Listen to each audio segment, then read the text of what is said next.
Durkheim defines social fact just like physical fact, which is present in our society.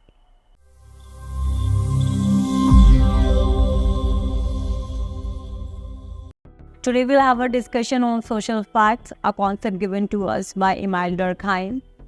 Emile Durkheim argues that we need to understand our social world objectively by analyzing social facts. Durkheim defines social fact just like physical fact, which is present in our society.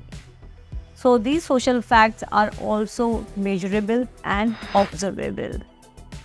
By using different quantitative methods, we can analyze this social fact. So let's understand what is social facts as per Durkheim. UPSC did several times ask on this particular topic, social facts, because this is a major research methodology given to us by Emile Durkheim, who was positivist. So we know that it is central to sociological understanding. He says that social facts as aspects of social life that shape individual behavior.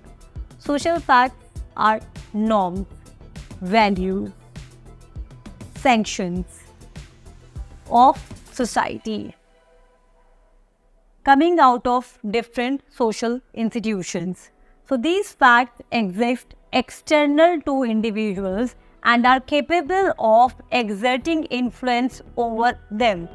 What does it mean that social facts are external to individuals? It means that social facts were there with us before even we were born.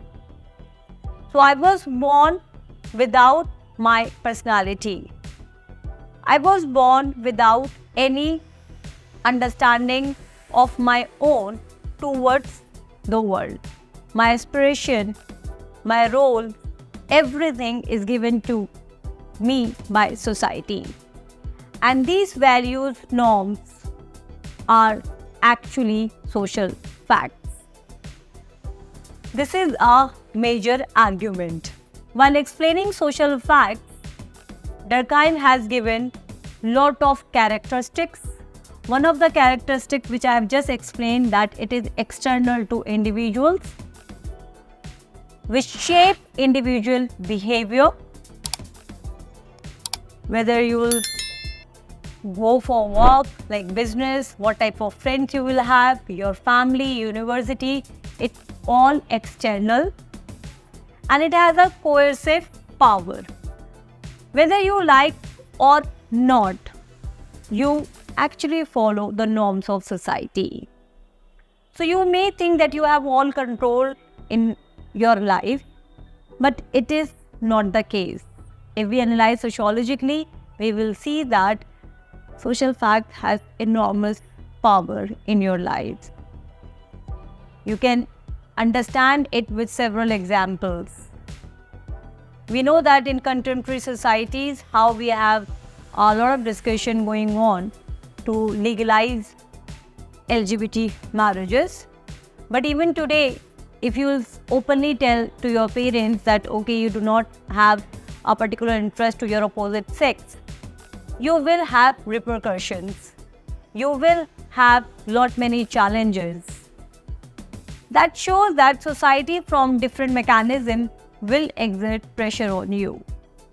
And this signifies second characteristic, that social fact has coercive power and it has objective reality.